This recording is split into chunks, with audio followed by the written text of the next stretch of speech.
ಎಲ್ಲರಿಗೂ ನಮಸ್ಕಾರ. ಇಂದಿನ ಕಥೆಯೊಳಗೆ ನಾನು ಸಾಂದೀಪನಿ ಮಹರ್ಷಿಗಳ ಮಗ ಪುನರ್ದತ್ತನನ್ನು ಕಡಲ್ಗಳ್ಳರು ಅಪಹರಣ ಮಾಡಿದ್ದಂಥ ನಾನು ಕಥೆಯನ್ನು ಹೇಳಿದೆ. ಕೃಷ್ಣ ಅವನನ್ನು ಬಿಡಿಸ್ಕೊಂಡು ಬರಕ್ಕೆ ಹೋಗ್ತಾನೆ. ಅವನು ನಾಗಲೋಕದಲ್ಲಿ ಬಂದಿಯಾಗಿರೋದು ನಮಗೆ ಕಂಡು ಬರ್ತೈತಿ.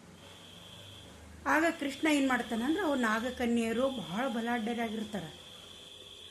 ಅವ್ರಿಗೆ ಏನಂತಂದ್ರೆ ಈ ಕೃಷ್ಣನನ್ನು ಈ ಸಾಂದೀಪನಿಯವರ ಶಿಷ್ಯ ಅಂದ್ಕೊಳ್ಳೆ ಪುನರ್ದತ್ತ ಗೊತ್ತಾಕೈತಿ.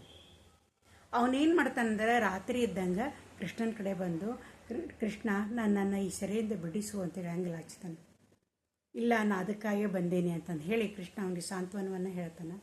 ಹೇಳಿದ ಮೇಲೆ ಏನು ಮಾಡ್ತಾರೆ ಅಂತಂದ್ರೆ ಆ ಮಹಾರಾಣಿಗೆ ಹೇಳ್ತಾರೆ, ಎಷ್ಟೋ ಜನರನ್ನಕ್ಕೆ ಬಂಧಿಸಿಟ್ಟಿರ್ತಾಳೆ, ತನ್ನ ಸೇವಕರಂತೆ ಮಾಡ್ಕೊತಿರ್ತಾಳಕ್ಕೆ, ನೀವರೆಲ್ಲ ಬಿಟ್ಟು ಬಿಡು ಅಂದ್ಕೊಳಕ್ಕೆ ಭಾಳ ಸಿಟ್ಟು ಬರ್ತೈತಿ.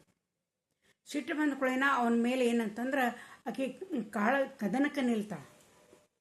ಅವಾಗ ಏನು ಮಾಡ್ತಾನೆ ಅಂದ್ರೆ ಕೃಷ್ಣ ತನ್ನ ಶಂಖವನ್ನು, ಪಾಂಚಜನ್ಯ ಶಂಖವನ್ನು ಓದುತ್ತಾನ. ಎಲ್ಲವನ್ನ ಸಂಗಡಿಗರು ಶಸ್ತ್ರಾಸ್ತ್ರಗಳನ್ನು ಮಾಡಿ ಅವ್ರ ಮೇಲೆ ಆಕ್ರಮಣವನ್ನು ಮಾಡ್ತಾರೆ. ಆ ಆಕ್ರಮಣದೊಳಗೆ ಏನಕ್ಕೈತಿ ಅಂತಂದ್ರೆ ಈ ನಾಗಕನ್ಯೆಯರಿಂದ ಇವನು ಬಿಡಿಸ್ಕೊಂಡು ಬಂದು ತಾವೊಂದು ಹಡಗಿನೊಳಗೆ ಏನು ಬಂದಿರ್ತಲ್ಲ ಆ ಹಡಗಿನೊಳಗೆ ಅವರೆಲ್ಲ ಕುಂತು ಹೋಗ್ಬಿಡ್ತಾರೆ. ಆ ನಾಗಕನ್ಯೆಯರನ್ನ ಸೋಲಿಸ್ತಾರೆ. ಅವರು ಸೋಲಿಸಿ ಬೇರೊಂದು ಹಡಗಿನೊಳಗೆ ಬಂದ್ಬಿಡ್ತಾರೆ ಅವರು. ಈ ರೀತಿಯಾಗಿ ಅವ ಪುನರ್ದತ್ತನನ್ನು ತಮ್ಮ ಗುರುಗಳು ಸಾಂದೀಪನಿಯವರ ಕಡೆ ಕರ್ಕೊಂಡು ಹೋಗ್ತಾನೆ. ಗುರುಗಳಿಗೆ ಬಹಳ ಸಂತೋಷ ಆಕೈತಿ. ಅದು ಅಲ್ಲದ ಪಾಂಚಜನ್ಯ ಶಂಖವನ್ನು ಕೊಡ್ತಾನೆ.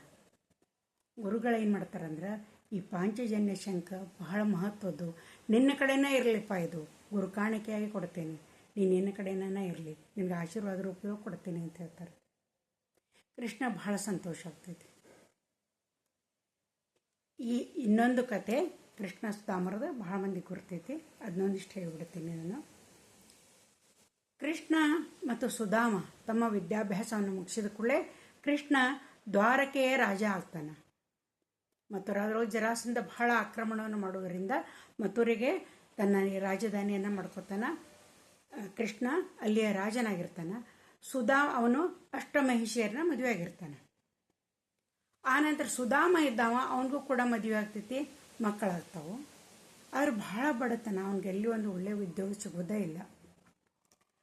ಅವಾಗ ಏನಾಗ್ತೈತಿ ಅಂತಂದ್ರೆ ಆ ಸುಧಾಮನ ಹೆಂಡತಿ ಹೇಳ್ತಾಳ, ಕೃಷ್ಣ ನಿಮ್ಮ ಗೆಳೆಯ ರಾಜ ಆಗ್ಯಾನ, ಅವನ ಕಡೆ ಏನರ ಸಹಾಯ ಬೇಡ್ರಿ ಅಂತ. ಸುಧಾಮನ ಮನಸ್ಸು ಒಪ್ಪೋದಿಲ್ಲ. ಆದರೂ ಮಕ್ಕಳ ಒಂದು ಹಸುವನ್ನು ನೋಡ್ಲಾರ್ದ ಅವನು ಬರ್ತಾನೆ ಮಥುರೆಗೆ. ದ್ವಾರಕೆಗೆ ಬರ್ತಿರ್ತಾನೆ.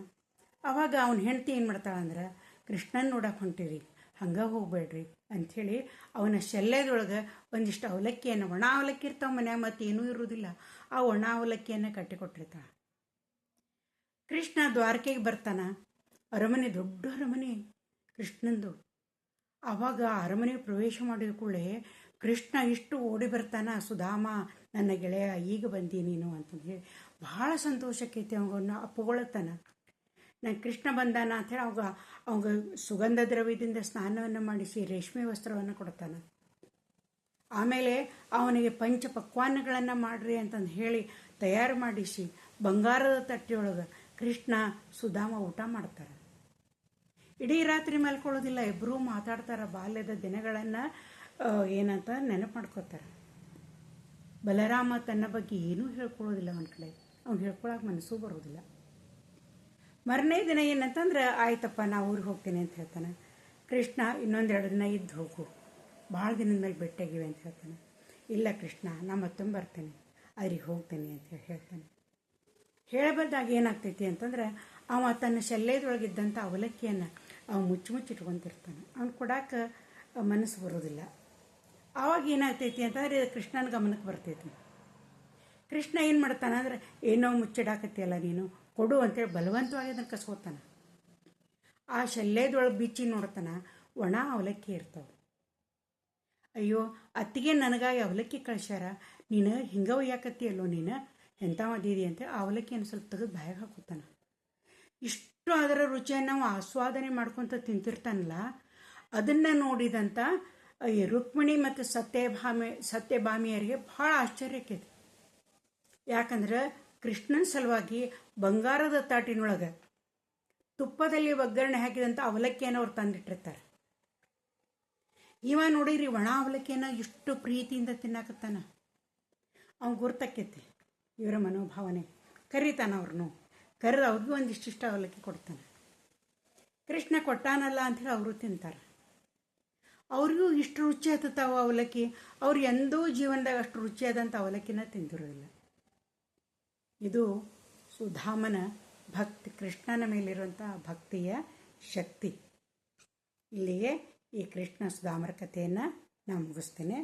ನಿಮ್ಗೆ ಹೆಂಗೆ ಅನ್ನಿಸ್ತು ಲೈಕ್ ಆತ ತಿಳಿಸ್ರಿ.